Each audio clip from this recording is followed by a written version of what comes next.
tango ekoki oyo tango yango yo ekoki Papa Stéphane Balamwange oyeye. Messieurs, dames, l'Église catholique, Monseigneur Cholet et Bandikoya SCC, donc Senko et SCC exigent un cadre de concertation autour des problèmes où ils ont l'acte affiché électoral. Entre-temps, la CENI de son officialise 5 auditer fichier électoral. 3 Congolais, 2 Moko, il y a Sud-Africain, Moussousou, il y a Malawi. Alors, entre-temps, Fayoulou et les autres exigent des experts internationaux indépendants. Confusion autour, il y a audit, il y a fichier électoral. De l'autre côté, quand Moïse Katumbi, le Batu Tshisekedi bazo banga koleka. Pour la présence, il y a Katumbi à Kinshasa. Est-ce que bazo banga to bazo banga te? M23 Matata Pogno a lobby que Yé na Kabila basilisa M23 na 2012 na pète pour bazaki na leadership fort na bonne gouvernance.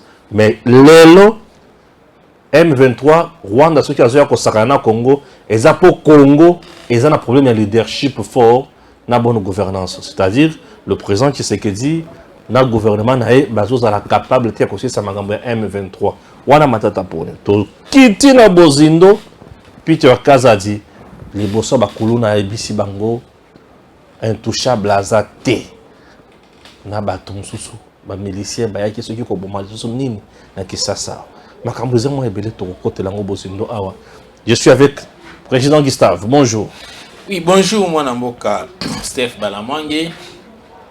Bonjour na bande konoso ya équipe ya Tango Ekoki na pesi bango ya bambote belé na pesi pe bambote belé na bande koyo ba mesana kolanda biso bisika nyonso bozali et aussi na bao bachaka ba commentaire na bango lelo na otanga kombote na seki pourquoi parce que dans na lobika bongo kombo moko yelinga liboso na monoko na biso na lobiko ngwana yo loba pour ani kaka kombwana. Alors na rolobate mais dis-moi je vous lis à chaque fois autour ça la ba émission. Et surtout dans l'émission il y a là 3 jours parce que les 2 jours on n'a pas tourné l'émission vu que ma contrainte est là qui moi mingi. Voilà, on est là. Commencez déjà à liker, commencez à partager, à poster vos commentaires et pourquoi pas vous faire abonner et faire abonner aussi les autres. Très bien. Daniel Safazan a origine à pouvoir napin. Origine à pouvoir nabiso. C'est-à-dire qu'il est parmi les gens qui ont fait que le lobby soit au pouvoir. Te ayebi, la vérité au bon mais la peuple. Zéla, vous appréciez. Ok, merci. Ça faut bêtir lobby. Pouvoir n'a bien besoin en grâce à lobbying tous. Banilotique, mais les lobos ça la semblant. Il y a combien de tous. Il y a combien de Kagame Nzoka Kagame de le pouvoir en habitude. Non. Vous savez, Malobawana Oyo Safu Azoloba, ils allaient Maloba O Katumbi na kati ya monoko. Donc ils veulent dire ceci que ce qui le Katumbi a s'est penché vers les Tutsis parce qu'il a une femme Tutsi, son oncle a acheté Kando a une femme Tutsi aussi. Et lui-même est parrainé par les Tutsis, en l'occurrence Paul Kagame. Les images sont là. Et vous serez d'accord avec moi lorsque Martin Fayoulou a eu la dernière intervention médiatique à l'Obini. Même ici, j'avais accusé Moïse Katumbi, Yako Loba, ouvertement, condamné ouvertement agression, Rwanda contre la République démocratique du Congo. Mais du moins, le lot qu'on s'en ensemble pour marcher. C'est-à-dire, même Fayoulou reconnaît que jusqu'à ce jour, Moïse Katumbi n'a pas ouvert sa bouche à fond là mon été parce que naloba mukena lingala izana bande kebele baloba ki me biso pe a tozala na poto to lingato ka bino bolo ba lingala pour ne sala rapé bana biso bien ba santaka quand même que lingala ezoki mabangote parce que certains mots ya lingala bazoka ngo pende to sala kaba émission. Oui, voilà, donc je disais que Lui-même, Fayulu l'a reconnu. Mais jusqu'à ce jour, Katumbi n'a pas dit quelque chose, n'a pas condamné le Rwanda. Pourquoi? Parce qu'il est parrainé par le Rwanda. Et ce qui toque dans l'élection en 2023 est que Moïse Katumbi est candidat, il sera toujours officiellement d'ailleurs soutenu par Kagame et à ça il va moyen ébélé. Et pour na koluka faux fouillon na koluka, comment est-ce qu'ils peuvent déjà baliser le chemin? Ne bazui malobana batie na munoko ya Daniel Safou. Non, écoutez. Comment est-ce que les Tutsis pouvaient soutenir Félix Antoine Tshisekedi au moment où celui qui était au pouvoir était leur agent? Tant que Kagame et Mokazo Bakeno, nous n'avons pas seulement infiltré les institutions basses, mais c'est jusqu'au sommet. Kagame l'a reconnu. Que même au sommet de l'État, il y avait l'infiltration rwandaise. Il parlait de qui, n'est-ce pas, de Joseph Kabila. Et aujourd'hui, vous voulez me dire que c'est grâce au lobbying, il y a tous. Quels sont ces tous-là qui ont fait le lobbying pour le président Félix Antoine Tshisekedi? Vous serez d'accord avec moi que Tokei na Genève a wapona osala makaboto ndeko sato bimisa candidat commun. Mais tous ces gens-là, les tous consorts, nous avaient déjoué la carte. Ils nous ont roulé. Le président Félix Tshisekedi s'est retiré parce qu'il y avait la population congolaise qui a dit niet, pas question. Yo, il faut de la candidat s'est retiré dans la carte à Genève et nous l'avons vu. Avec, je dirais, Vital Kamerhe qui était là. Ça s'est passé ces jours-là pour Nairobi. Vous voyez? Donc, Lelo Oyo, Daniel Safou n'a pas de mots parce que si yebani bango nyonso que le clic il y a Moïse Katumbi, clic na bango na Moïse Katumbi bazali soutenu par le Rwanda. C'est le Rwanda qui est leur parrain. L'objectif il y a Rwanda c'est qui a maîtriser l'Afrique centrale. Et le coup la bazo ko maîtriser l'Afrique centrale tende ba kei na ba démarche au bakei nango ya salité wana ya commune ça ba 123 et consort. Donc là je sais que parce que betima solo yango to bete yango na ba point e ko na ciment mais na linga ko yebisa na batu ko le président Félix Tshisekedi n'a pas été parrainé par les Tutsis. Et il n'y a pas eu de lobbying Tutsi. Oh, Nanzela n'a pas que le président Félix Tshisekedi est ma président de la République. Non. Mais ça fait lobby. Tu n'es pas lobby, on a azo risqué beaucoup maé, bozolo qui s'abat tout, bozolo belo quoi na bon bango. Na lobby, ça faut d'abord yemora sami bomaka. Tu ne sais pas que ça faut c'est un moribond. Ami Boma déjà kala. Ami Bomaka là, ça faut c'est un moribond. Comment ça? Mais je te l'ai dit, regarde. Regarde. Ah, quel député? Ça c'est un député de Pacotil. C'est un député de Pacotil. C'est un député de Pacotil. Un député qui fait la honte de député dans ce pays, c'est Daniel Safou. Ah. Au-delà, il y a Daniel Safou. Il y a bisanga député Nino Yosomona, na Mulangia, ya Mai, na Bros, Alali na Etoko, Libanda, na Lopangu ya Yete, na Balabala. Akenaji koluka mandat na na nazolo akenaji koluka mandat. C'est un problème. Vous devez facilement. Au moins, Kofi Aloba. Soki mutaliboma abandi liboma bowe baeka na basine. Vous allez sentir que biloko mususu na kati ne bando tambola normalité. Mais c'est ça la folie. Et aujourd'hui, mutuloko la saf, on a vu même les Jakinda là qui ont insulté aujourd'hui sont ici à Kinshasa. Babomina. Le régime il a fallu Tshisekedi n'est pas là pour tuer parce qu'il y a des gens qui ont tué dans ce pays ici. S'il faudrait seulement Kota là dans rétroviseur, dans le régime où tu les Québécois, même Kabila n'allait pas être dans ce pays-ci. Et Daniel Safou, il pèse, il représente quoi? C'est un blabla, c'est un versatile, un homme qui n'a pas de valeur. Oui, Safou n'a pas de valeur. Et je vous l'ai dit que Safou ne sera pas élu en 2023. Bokokataye, c'est ça. Bokokataye, il ne sera pas élu. Élection yango na pe église catholique na église protestante. Ça ne sera pas élu pourquoi? Parce que les fêtes kaka ba mama o ba votaka e na bana o ba votaka e afinga bango. Saf. Afinga ba mère. Obi élection en 2023 aux banques ça rappelle mon moquet. Puisque audit au Senko na SCC na ba tout bazo exiger o ba cartouche bo maki na carte na. Est-ce que écoutez d'abord, il faut dire que le président Félix Tshisekedi n'a peur de personne. Et il n'a même pas l'intention d'instrumentaliser la CENI. Donc la CENI actuelle n'est pas instrumentalisée. Elle travaille dans toute indépendance. Vous voyez un peu? Et ce qui... l'église catholique ECC, basengi na CENI, aluka cadre moko concertation, va faire pour voir comment est-ce qu'ils peuvent auditer le fichier électoral. Il faudrait tout qu'il y ait d'abord na ba prérogative.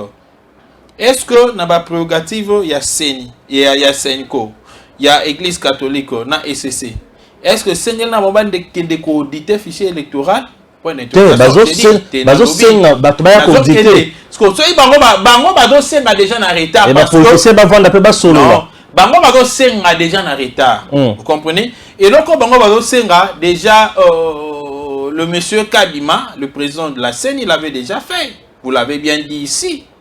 Qu'il a désigné Sud-Africain, il y a un Sud-Africain, Malawite, et il y a 3 Congolais. Vous comprenez? 3 Congolais, écoutez, il y a eu des les 3 Congolais, ce sont des experts. Ce sont des experts. Proches de qui? Non, mais ce sont des Congolais. Parce que quand vous dites proche de qui, même à l'église catholique, Tangado Senga, pas toute l'église catholique, mais qui ne sait pas que Abbé Chole est proche de la Mouka. Monseigneur Chole, un peu de respect. Abbé Chole est proche de la Mouka. Monseigneur Chole. Monseigneur est dans la carte naïté. Qui ne sait pas que Abbé Chole c'est un proche de la Mouka? Qui ne sait pas que Messie Ambongo c'est un proche de la Mouka? Qui ne le sait pas? Mais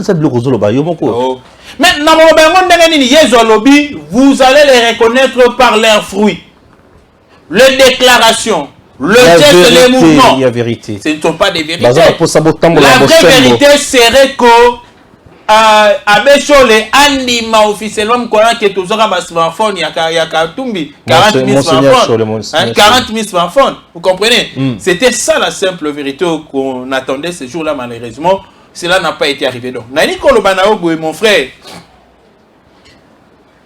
je dirais que la CENI a d'abord les gens qui sont compétents et fiables.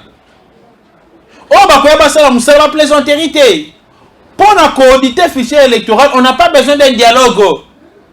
On ne peut pas commencer par des litanies, passer au moins 1 semaine, 2 semaines, 3 semaines. D'abord, il y a palabre, et par après, qu'on procède, c'est pendant les jours passent. Et si les jours passaient et que la CENI n'organisait pas les élections dans le délai constitutionnel, mais la CENI on me la redevable. Tous ces gens-là vont se retirer que non, ils ont une manœuvre à CENI. Alors, la CENI, ceux qui vont l'élection qu'on va la reporter, a porté pardon à Yemoko. Au lieu de contraindre pour un lobby, va contraindre y a le lot et comme à Libye na lobby. C'est ce qu'on ne veut pas.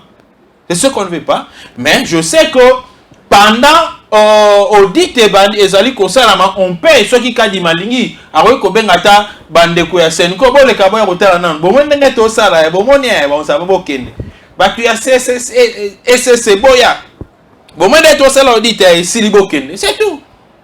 Ce ne sont pas et avoir les papiers pour commencer à corriger, c'est logique. Bah exiger ma politicien sur ma vanda. Ce ne sont pas aussi à tous les politiciens. C'est ce que non, mon frère.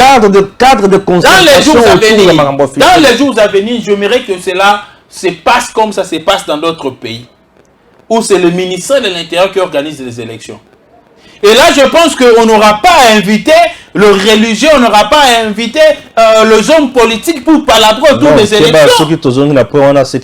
C'est la question de la constitution. Dans les jours à venir. Non, c'est ma proposition. J'ai dit dans les jours à venir. Que non, la CENI a trouvé cadre moko ya concertation pour n'a pas faire d'abord auditer fichier électoral. Oui. Cadre de concertation va vendre la question autour du fichier électoral. Je me dis, est-ce que ça moi mini dialogue? Qu'est-ce qui se passe? Il y a un lobby et loko wanande oyozomona kadima zoboya. Kadima linga ke na musalabati ke sa musalabanda ko freiner que vous lui amenez des pensées politiques? Non. Et je comprends maintenant que c'est la CENCO et le ECC ou l'ECC plutôt qui veulent politiser la CENI. Pourquoi bango baroyi kolobaka ate basukisa na bango moko il faut ba impliquer les hommes politiques. Qu'est-ce qu'ils cherchent là-bas? Les deux là, ba lukani. Vérité. Vérité anine. Bazo lukaka ba glisser Moïse Katumbi, ba glisser Martin Fayulu, ba fan na ba ça va au nom peut-être de la paix pour na bango. Tout le monde qui est toqué dans l'élection en 2025 en attendant un taux d'audit fichier électoral pour organiser l'élection il y a bien makasi alors tout font la brèche gouvernement c'est ça là. C'est ce qu'ils cherchent. Il n'y a pas une autre chose. Ils allaient boule la bisoté. Ils allaient boule au sein. Écoutez, est-ce que vous pensez qu'aujourd'hui si l'église catholique est dans l'assiette, cela veut dire qu'il y aura vraiment des vraies élections, comme on le veut? Ou si l'église catholique n'est pas dans l'assiette, il y aura des fausses élections? On a été dans ces pays. L'élection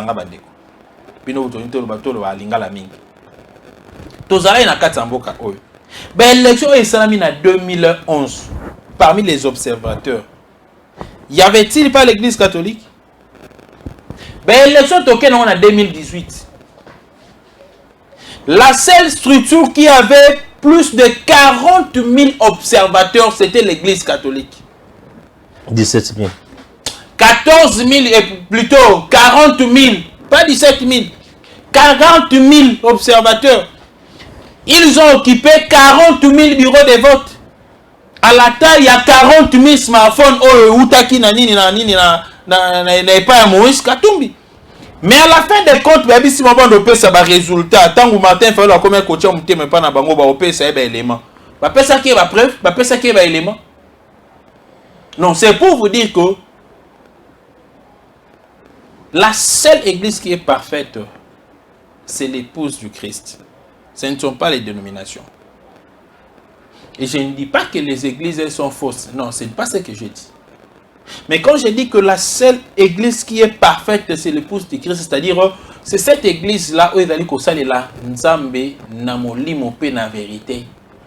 Sans parti pris, sans la haine. Non, mais vous ne pouvez pas remettre Moussala ou Basali Nzambe à solo lokola ambongo na sole bali ko sala na mboka na biso, quand même vous ne pouvez pas remettre ça en cause. Je sais que dans la bouche de vrais serviteurs de Dieu, il n'y a pas les mensonges. Dans le cœur de vrais serviteurs de Dieu, il n'y a pas la haine. Non, mais c'est de là. Aucun serviteur de Dieu vrai peut faire arrêter un autre. Parce que bien, Moussala Nzambe a solo ko kamisa mutu te. Ce qu'on a dit quand ah, yo. Beta rambo ka Diosha nanya kanisi mutu. Diosha? Oui, nanya kanisi. Kene na 13e rue Lumete. Nini kuna. Tuna bato bazali ntinga ya église Saint-Dominique. Ba oyebisa oke quelque part wana. Eza na mosala Nzambe moko na boloko. Ah, bisala mape. Misala mape te. Peut-être à BBC. C'est parce que ayebisa eka na mokonzi na ye. Awa te aweza yo te aweza biso. Yo lingo récupérer na étendu na biso banda ko gérer. Mibeko na biso elobi bongo te. Moi j'aime beaucoup l'argent. Ouais un peu. Et au moins dans la vie il faut éviter ka opesa bana ba kombo mususu. Opesa mona kombo liboma moni ka mona kombo sala makambo lokola liboma. Yo moko bota mona opesa mona kombo moyibi. Au moins quand mona banda kola azo yiba na libele ya mama na bango moko mona azo yiba. Libele il faut ba ministère mais azo yiba.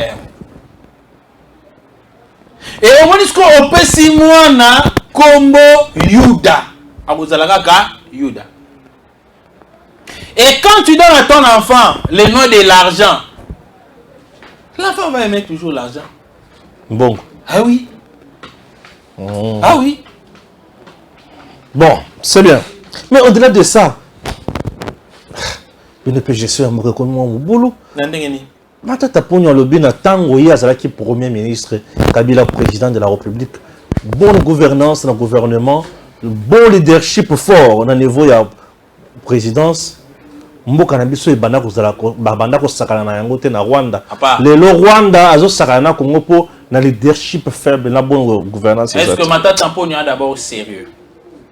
Oh. Matata Pogno c'est un moins sérieux? Bien que nous sommes là. Oui. Oui. il doit chercher à rencontrer le professeur Lunda Boulou. Aïe Sabiso, tant au professeur Lunda Boulou, Alanda, Ayamba Kaye na Congo, Ayamba Kaye na qualité ni. Matata Ponyo. Il y a un représentant. Il y a la République qui a Rwanda. Il était là. Lui, Matata Ponyo. De 1. Et puis de 2. Est-ce que Matata Ponyo est sérieux? Non, il n'est pas sérieux. Il peut nous dire comment est-ce que l'avion sali crash quand le moment qu'il a Koufi, il y a Bimi, oh, a eu problème dans le crâne. Mais après 2 semaines, il a nommé ministre. Nommé, je crois il était nommé Premier ministre. Après 2 semaines, il a nommé Premier ministre. N'a problème à Moutou. N'a problème à Moutou. Hein? A eu problème dans le crâne. Mais après 2 semaines, il a nommé Premier ministre. Alors, ça soit avion de salaire crash, il est sérieux. Moi, c'est quelqu'un qui prie beaucoup. Écoutez. Mais il est à profiter. Dieu l'a protégé. Dieu l'a protégé. C'est seulement Katumba que Dieu n'avait pas voulu protéger. Ça dépend, il y a dans ce monde. Tout le monde a continué à gouverner, soit dans la soirée Chichambo.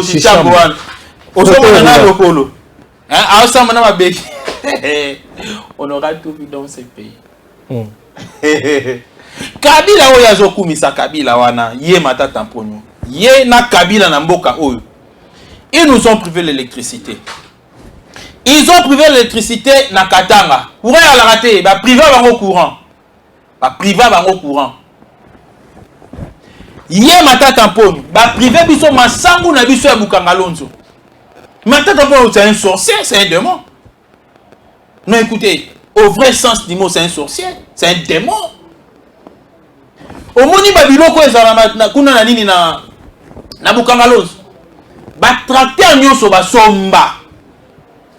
OK boye mutema ya tracteur ezate sali ba moteur ezate balongola ba moteur. Ekenda batika ba epave ya pamba.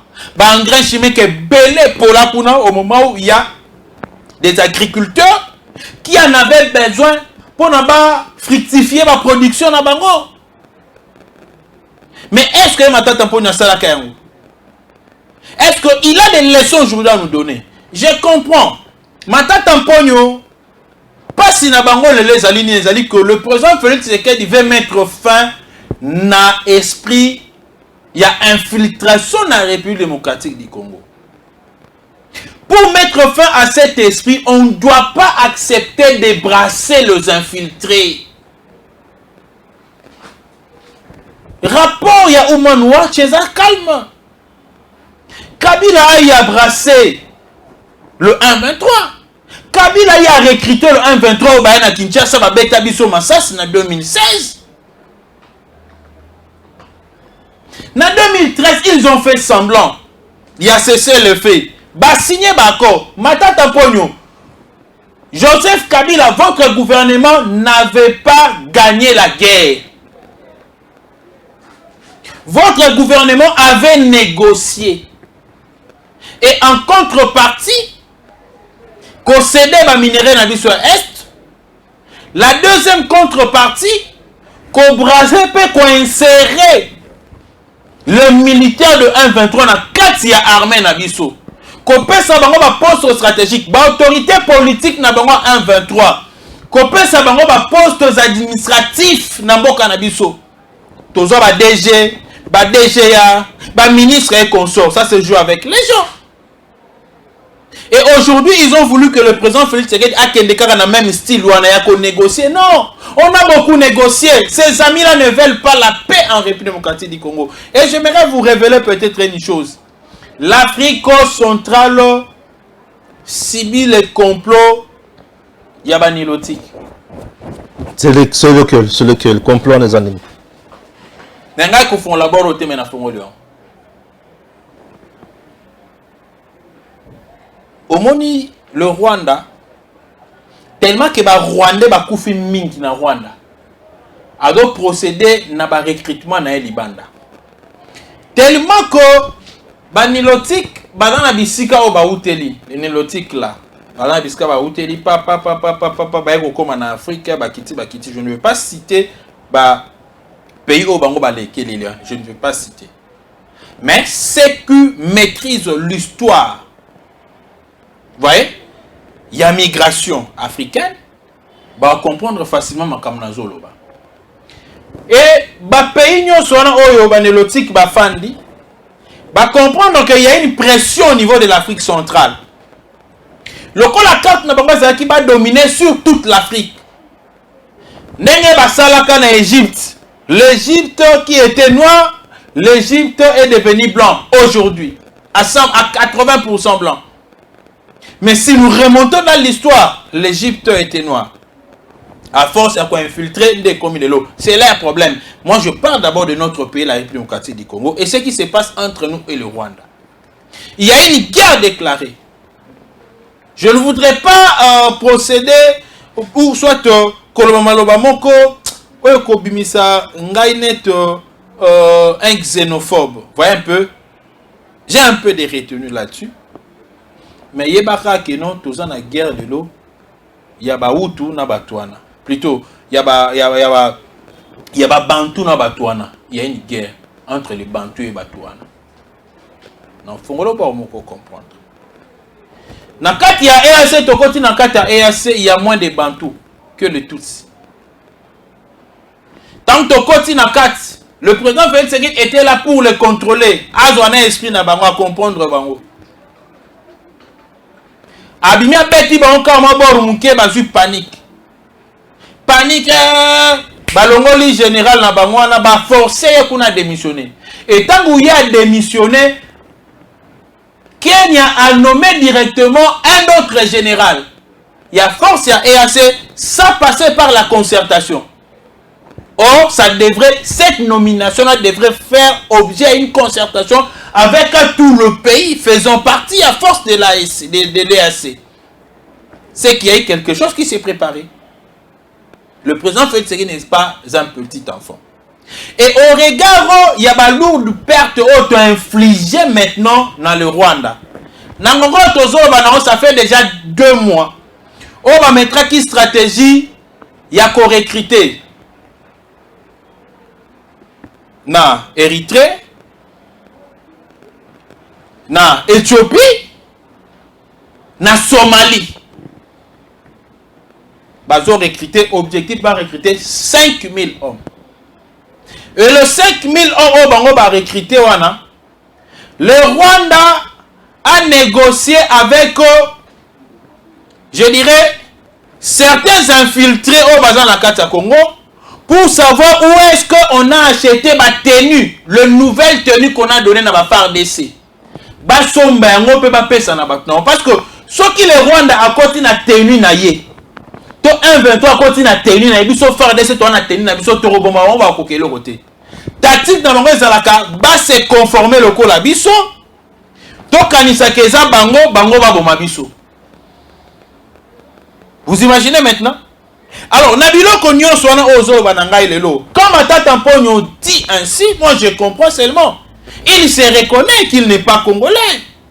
Il peut devenir congolais par naturalisation. Mais il n'a pas le sang congolais d'origine. Est-ce qu'il peut nous donner le nom de sa maman? Il peut nous donner le nom de son père. Il peut nous donner le nom de ses frères. Et j'ai aimé parce que nous avons affecté même le Camerounais. Nous les avons affectés. Aujourd'hui, tu ne peux pas faire un débat avec un politicien camerounais si, au départ, il ne connaît pas tes origines. Mais je te l'ai dit. Ce n'est pas possible. S'il ne connaît pas tes origines, il te dit, monsieur, je ne fais pas un débat avec toi. Tu dois, est-ce que tu as quelle qualité pour parler des affaires du Cameroun? Tu as quelle qualité? Ici, chez nous, la politique n'est réservée qu'aux Congolais. Ce sont les Congolais qui ont le droit de faire la politique, c'est constitutionnel. Mais quand toi tu veux parler de la politique dans notre pays, tu as quelle qualité? Écoutez, si tu n'as pas le sang congolais, je ne te permets pas. Je ne te permets pas. Et Matata Mpogno, disons cela, j'ai lu récemment sa déclaration.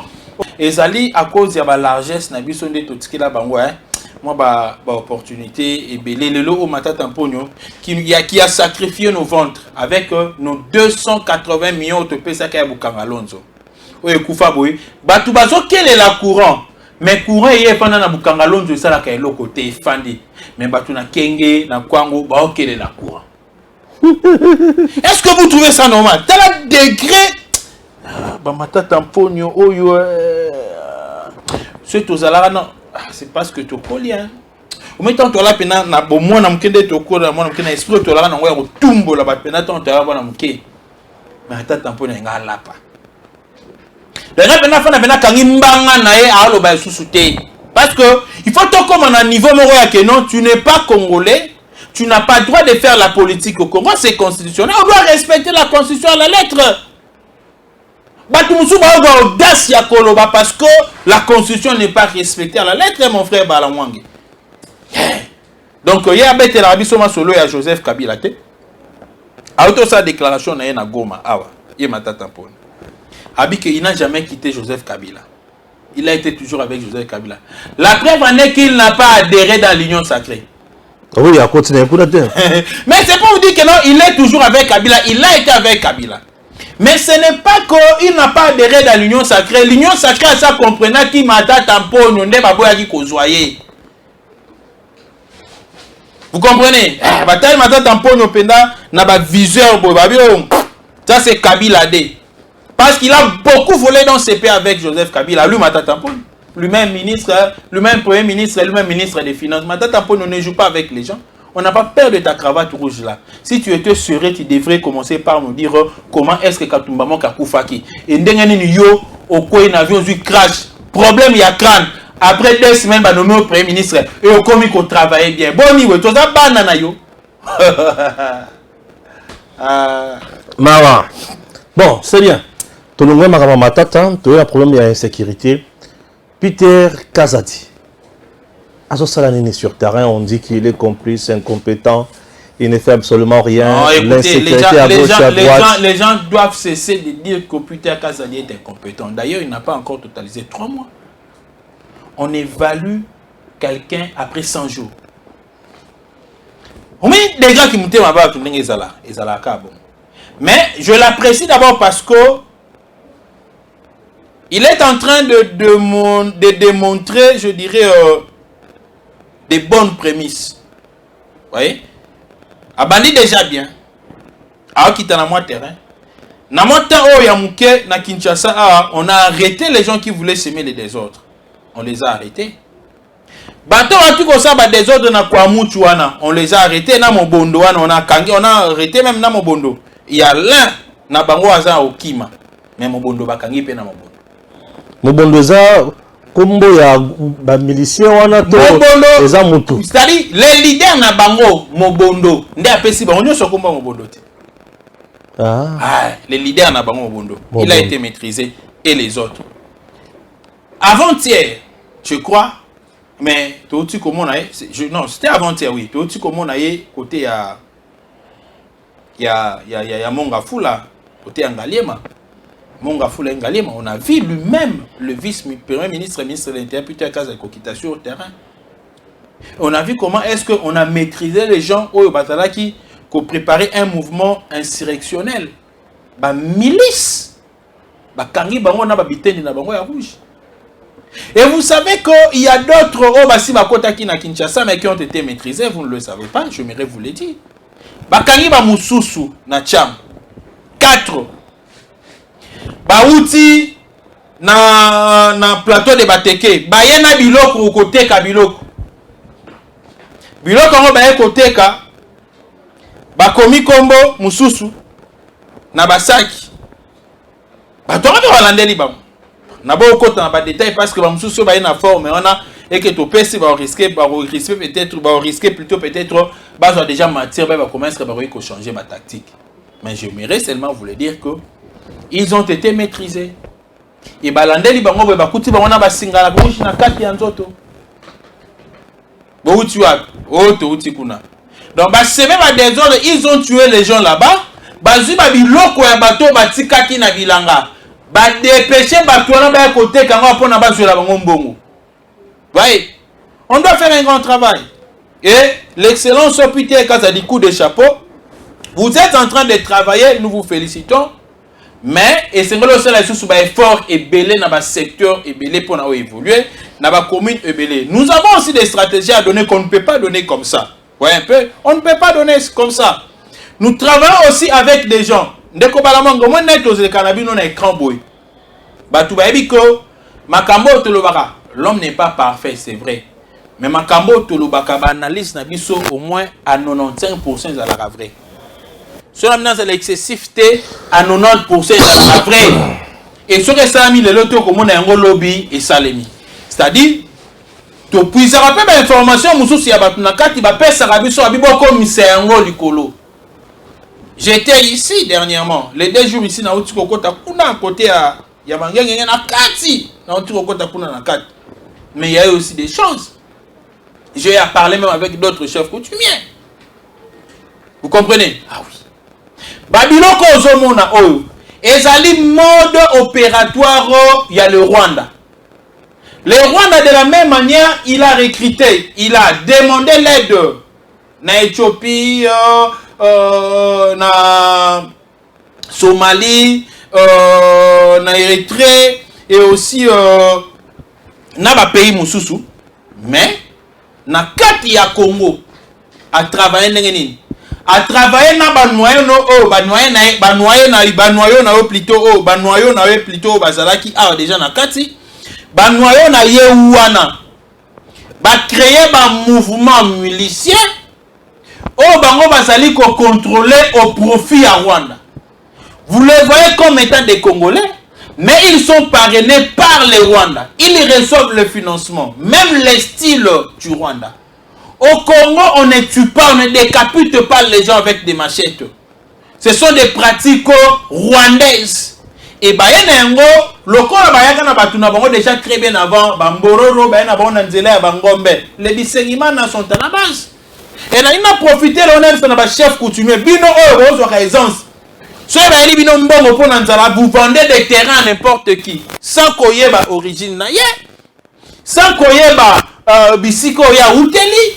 Bozu ba concession ya kafumba kata bote kelaye et il y aurait même un certain Kasereka kuna na Kasai oriental Kasereka moko bo na Kasai oriental o asomba concession ya Gaïa, une grande étendue et les gens pleurent pour na koloba mais muto yo origine na ezali douteuse ezaya ba re c'est pour nous infiltrer. Et voilà comment est-ce que bon bazali jusqu'au travail.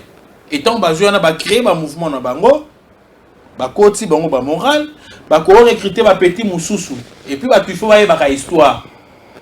Ndenge to sala boy au-delà de l'infiltration et seulement en 1960, 70, 80, il y a eu une grande infiltration au Rwanda a réussi à makasi na entrer à AFDL. Bana o abotama na 2020 et plutôt na 1997 96 97 si le oyo sur au beti calcul basé na combien au-delà déjà de 20 ans. Vous comprenez? Au-delà de 20 ans. Donc moi abotami déjà na 2000 na 1997 c'est comme na 2007 10 ans 2017 20 ans 2023 à 26 ans. Parce qu'on l'a la bilongi ya ba petit o ba osala ka ba désordre wana je vis bana ba 15 ans, ba 16 ans, ba 17 ans, ba 20 ans. Oh ya ba 30 40 ans baza rare. C'est-à-dire ba kota ba bota na bana na biso ya basi baza na ba indice. Ba récupérer bana bango moral. Et yango to singa la loi tchane ya ka les gens ne comprennent pas. Loi tchane fait ya. Et aussi on y à ça, on a une identification macassionnée. Donc on doit changer. S'il faudrait aujourd'hui, il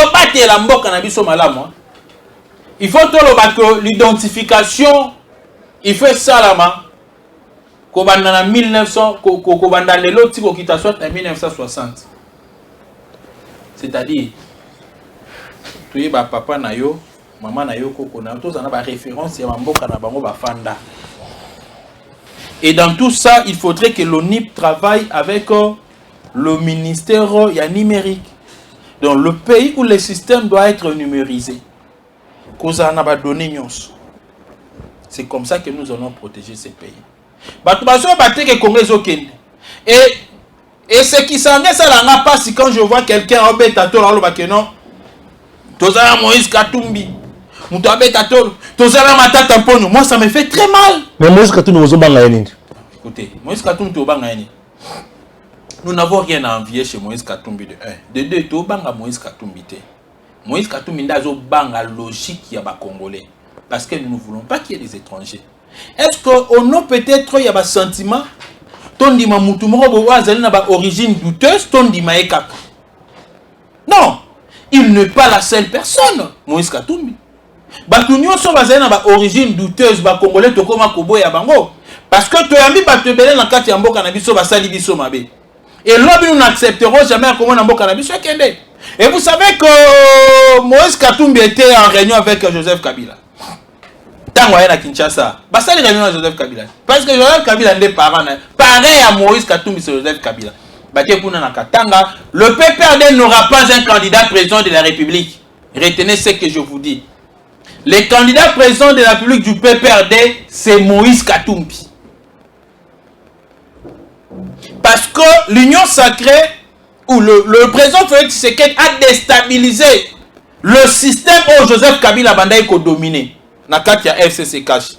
Tu casses le système, tu as un système où le président Félix Tshisekedi seul domine avec le Congolais qui veulent à ce que le Congo avance.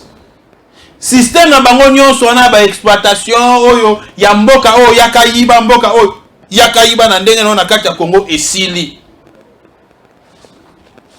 Merci. Alors Moïse Katumbi était en réunion avec Joseph Kabila pour envoyer comment est-ce que va reconnaître en 2023. Est-ce que Joseph Kabila peut avoir des leçons nous donner aujourd'hui? Si le président Félix Tshisekedi avait besoin de leçons à Joseph Kabila, il allait lui demander. Mais s'il ne demande pas à Joseph Kabila, parce qu'il sait que Joseph Kabila a un passé négatif dans ce pays, c'est lui qui a détruit. Et quelqu'un qui a détruit, Moïse Katumbi, qu'est-ce que Moïse Katumbi a laissé au Katanga là-bas? Merci beaucoup. Chers compatriotes, vous avez la question tic-tac. Hein? Qu'est-ce qu'il y en a eu qui... Peter Tchani, n'a pas petit naïe. Tu vas te mal à l'aise fort. La fantaka boy, na moni moi vidéo moko boy. Il y a mon Patrick local oui bien. Patrick local na bien.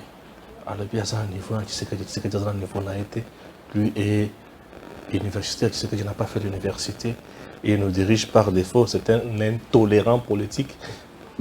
Je m'excuse à Kangé Kabound juste pour ma opinion naïe, Kabound est en prison.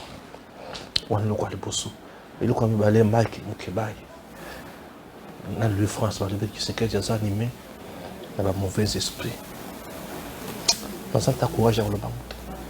Merci beaucoup. Il y a Patrick Loka là, je comprends facilement. Le président Félix Tshisekedi n'a pas son niveau. C'est vrai. Le président Félix Tshisekedi n'est pas un gambère. Et il est issu de parents respectueux. Donc sur le but, la balance, il y a des parents à Patrick Loka là. Il y a des parents à Félix Tshisekedi, il y a une grande différence. Parce que bana bazalaka reflet à mes parents.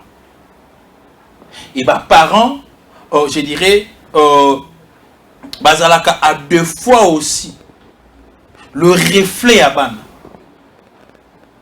Donc quand vous regardez aux parents, vous regardez aux enfants, vous dites qu'en tout cas, donc ça ne pouvait qu'être ainsi parce que moi, il y a botami na ba condition, il y a botami na ba parents à malam. Les parents très bien instruits, les parents très bien éduqués. Donc Patrick Local a reflété ma parent naïe. Ce n'est que normal. Bazala na même niveau de le président Félix Tshisekedi. Félix Tshisekedi est le président de la République. Son père fut un grand opposant dans ce pays, connu par tous. Il a influencé même les parents de Patrick Local. Mais Patrick Local peut nous dire aujourd'hui les exploits de leurs parents dans ce pays. Qui connaît les parents de Patrick Local? Qui? Donc là, j'aimerais vous le dire que non, il n'y a pas fauteuil, il n'y a pas match. Ce n'est que normal, il n'y a pas une difficulté. Donc, le président Félix Tshisekedi ne peut pas avoir le niveau de Patrick Local. Et Patrick Local ne peut pas avoir le niveau de Félix Tshisekedi. Félix Tshisekedi, la musique, le numéro 1 de la République. Bah, parents, il y a Félix Tshisekedi, bah, un niveau, bah, parents, Patrick Local. Bah, parents, Patrick Local, sans histoire dans ce pays. Bah, parents Félix Tshisekedi avec une histoire, une grande d'ailleurs, qui reste indélébile dans ce pays. Olobelinga na Louis François na Mike Moukebaï. Est-ce que Mike Moukebaï a des leçons à nous donner aujourd'hui? C'est un versatile. Dans la Nakaïté, na mon akaï un liboma politique. Ouais, il a des problèmes liés à son cerveau là. Au monde, les lois quand quelqu'un est versatile, cela affecte directement à son comportement. Et je dirais même sur le plan même de l'avenir, le monsieur, il lui sera difficile d'être stable parce qu'il est versatile. Et si il y a stabilité, il y a peut-être à local à la versatilité, il y a na droite qui na pôle positif, mais il y a zongi de na pôle négatif. Bonne on est qu'il y a kuna atikali kaka bongo qui faut ndenge biso tolbaka. Alors Louis François, c'est un monsieur qui est habitué na blabla. D'abord c'est un impoli de par sa nature. So monier c'est un impoli. Alors ils n'ont pas de leçons à nous donner aujourd'hui dans ces pays. Le président Félix Tshisekedi est en train d'exceller. Landa, les niveaux internationaux, vous allez voir comment est-ce qu'il est apprécié, il est applaudi par rapport à la politique. Nous comprenons peut-être qu'à l'interne, par rapport à la position position politique, tu ne voudras pas accepter le bien au Muninga Azali Kosala. Mais ce qui a beau Inabango et Talibango, mais que le président Félix Tshisekedi est incompétent, n'invite peut-être bon des bazaba incompétents parce qu'ils ne savent pas définir le terme ou le mot incompétence. Donc ceux qui ont définir le mot incompétence, ils vont comprendre que le président Félix Tshisekedi c'est vraiment un vrai compétent et il le prouve d'ailleurs. Félix Tshisekedi azana milimo mabete soka zala kana milimo mabe alinga me makongo le lobby. Vous savez il a gagné combien de coups de Félix Tshisekedi? Vous savez comment est-ce que Félix Tshisekedi a pris ces pays? Dans Maboko et Kabila, John Ndumbi, Bambala et consorts dans ces pays. Mais Félix Tshisekedi s'en est sorti sain et sauf. C'est-à-dire qu'il a l'esprit de Dieu. Il est béni par Dieu. Il est protégé par Dieu. Mais par contre, Mike Mukeba na Louis François bazali envoûté na milimo ya lokoso, milimo ya versatilité, milimo moko ya bassesse. Et je pense que milimo wana ba hérité ango na ba famille na bango. Donc le ko la ba hérité na ba famille na bango eza ba esumoko héréditaire. Donc difficile à guérir. Ils vont rester toujours comme ça. Oh. Ah oui, je te l'ai dit. Merci. Tokomina Souka et à très bientôt. Tango ekoki yo tango yango yo ekoki Papa Stéphane Balamwange oh yeah.